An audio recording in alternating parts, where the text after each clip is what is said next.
ಒಂದು ಕಾಡಿನಲ್ಲಿ ಒಂದು ಕಾಗೆ ಇತ್ತು. ಒಂದು ದಿನ ಅದು ತುಂಬಾ ಹಸಿವಿನಿಂದ ಆಹಾರವನ್ನು ಹುಡುಕುತ್ತಿತ್ತು. ಬಹಳ ಹೊತ್ತು ಹುಡುಕಿದ ನಂತರ ಅದಕ್ಕೆ ಒಂದು ಪೂರಿ ಸಿಕ್ಕಿತು. ಆ ಪೂರಿಯನ್ನು ತನ್ನ ಕೊಕ್ಕಿನಲ್ಲಿ ಕಚ್ಚಿಕೊಂಡು ಯಾರೂ ತೊಂದರೆಪಡಿಸದಂತೆ ನೆಮ್ಮದಿಯಾಗಿ ತಿನ್ನಬೇಕೆಂದುಕೊಂಡಿತು. ಅದಕ್ಕಾಗಿ ಅದು ಹಾರಿಹೋಗಿ ಎತ್ತರವಾದ ಮರದ ಕೊಂಬೆಯ ಮೇಲೆ ಕುಳಿತಿತು. ಅದೇ ಸಮಯದಲ್ಲಿ ಆ ಮರದ ಕೆಳಗಿನಿಂದ ಒಂದು ಮೋಸಗಾರ ನರಿ ಹೋಗುತ್ತಿತ್ತು. ಅದು ಮರದ ಮೇಲೆ ಕುಳಿತಿದ್ದ ಕಾಗೆಯನ್ನು ಮತ್ತು ಅದರ ಕೊಕ್ಕಿನಲ್ಲಿದ್ದ ಪೂರಿಯನ್ನು ನೋಡಿತು. ಆ ಪೂರಿಯನ್ನು ನೋಡಿದ ತಕ್ಷಣ ನರಿಯ ಬಾಯಲ್ಲಿ ನೀರೂರಿತು. ಹೇಗಾದರೂ ಮಾಡಿ ಆ ಪೂರಿಯನ್ನು ಕಾಗೆಯಿಂದ ಕಸಿದುಕೊಳ್ಳಬೇಕೆಂದು ನರಿ ಒಂದು ಉಪಾಯ ಮಾಡಿತು.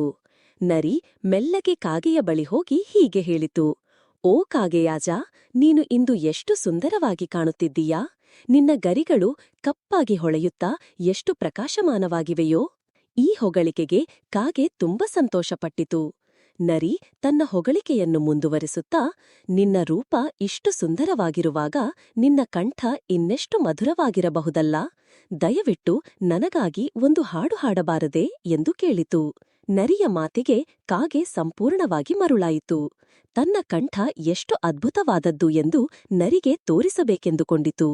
ತನ್ನ ಕೊಕ್ಕಿನಲ್ಲಿ ಪೂರಿ ಇದೆ ಎಂಬುದನ್ನು ಮರೆತು ಜೋರಾಗಿ ಕಾವ್ ಕಾವ್ ಎಂದು ಕೂಗಲು ಬಾಯಿ ತೆರೆಯಿತು. ಅಷ್ಟೇ, ಅದರ ಕೊಕ್ಕಿನಲ್ಲಿದ್ದ ಪೂರಿ ಜಾರಿ ಕೆಳಗೆ ಬಿತ್ತು.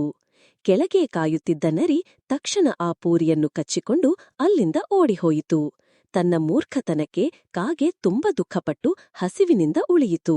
ಕಥೆಯ ನೀತಿ: ಅನಾವಶ್ಯಕ ಹೊಗಳಿಕೆಗೆ ಮರುಳಾಗಬಾರದು. ಹೊಗಳುವವರ ಮಾತುಗಳನ್ನು ನಂಬಿ ಮೋಸ ಹೋಗಬಾರದು.